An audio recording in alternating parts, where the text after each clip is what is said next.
Invite a Budget Blinds style consultant to show you how to transform your rooms just by changing your window coverings. Canada's #1 choice for window coverings. Visit budgetblinds.ca today. The Lloydminster Bobcats and the Bonnyville Pontiacs had the weekend off to rest up before their preseason continues this week. Now, it was a tale of two different teams here Friday night. The Yaks thumped the Cats 6-1. Now, that was the second half of a back-to-back. While Pontiacs head coach Rick Swan saw some great playmaking by his team, coach Gary Van Herre was left with a bitter taste in his mouth with his team's effort. When you see the type of effort that we're getting and the nonchalant attitudes, and you're losing 6-1 in exhibition, it's got to tell you that you got to have a real close look at what we're putting together here as character. And I mean, there's some veteran guys, there's some younger guys that we just didn't get an effort even close to take that next step forward. So we got some big decisions to make. Van Herre says the coaching staff isn't going to panic just yet after one bad outing, but is using this as a wake-up call for the boys. We've got 35 players or thereabouts still in camp, and you'd think out of 35 players that you'd figure out 15 guys have to go, and I really don't want to be one of those 15 guys. Meanwhile, the Pontiacs played 3 preseason games in as many days last week, going 1-2, but Swan was happy with the push the Yaks had after a long week. Definitely happy with the way our guys were tested, and they're responding now, and what that does from a coaching perspective is now the difficult decisions become even more daunting than we expected them to. And I guess that's a great situation for an organization to know that there's still difficult decisions coming ahead. Now, both teams are expected to make some more cuts before they are back in action on Tuesday. The Bobcats playing Drumheller, while the Pontiacs hit up Highway 63 to Fort McMurray. All right, well, the Pontiacs are coming off the greatest finish in the team's history after making it to the North Final last season. And of course, the team will look upon its leadership core to continue right where they left off. That includes their new captain, Steen Pashnik. An absolute honor to wear it for my hometown. It was a great feeling, that's for sure.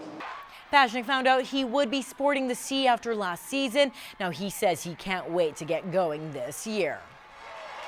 We got some absolute skill out there, so that's going to go good with the physicality we have, and it's just going to be an honor to try and lead this team into an even further step than the North Final and get to the Gas Drive Cup, and hopefully put some wins together there and take that championship. It'll just be great for the fans. Not only does he play the game the right way, he's loaded with character, and I think that he stands for everything that the organization's about, and that's play hard, compete hard, a great citizen both on and off the ice, and really he represents the identity that we want to create. Now, Bobby McMahon will wear the A, while Rick Swan says a decision for the second alternate captain has not been made just yet. Well, the foremost Heat are in training camp right now, getting ready for their new season. Today, they played an inter-squad game, Team White versus Team Red. Now, 9 to go in the first. Jared Newell, he'll feed Drew Hardy, who snipes it from in close. Team White draws first blood. Now, Red responds with 2 to go in the period. Ethan Smith drills one on net. Jordan Borisic pounces on the rebound. It's 1-1 after the first. Now, head to the third. White leading 3-2 before Anson Smith goes top shelf. So we're all squared up at 3, but Red broke it wide open in the third. Here, they would get the 3-on-1. And well, Borisic will score. That completes the hat trick. Now, he also had an assist on the day. Team Red take it 7-5 over White. Here's Coach Carell Chicken with game reaction.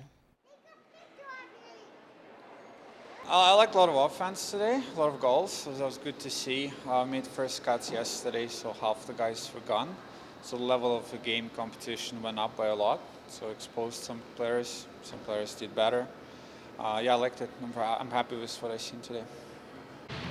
All right, the PWM Steelers getting some hockey action under their belt early. Season doesn't start until October. Now this weekend, they're hosting the Prince Albert Bears for 2 games. Bears getting on the board first on the power play. A deflection on the doorstep. Bears up 1-0 after 20. Now Steelers looking to even things up in the second. Wide open cage for Maddie Cole. Can't get the wraparound. Then McKenna Mannix gets a couple cracks at it, but gets robbed by the defenseman. Now 4 minutes to go in the period. Cassidy Newman lobs one on net and Sam Meganbear knocks it down and scores. It's 1-1. Bears will get the winner here in the third. Sierra Parento with the wraparound. 2-1 your final for Prince Albert.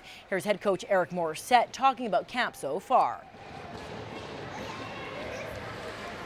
It's going great. I mean, the girls are doing a good job of making decisions tough, and I felt that we had 2 successful games in terms of learning a little bit about them, and it'll be it'll be interesting to get the team picked.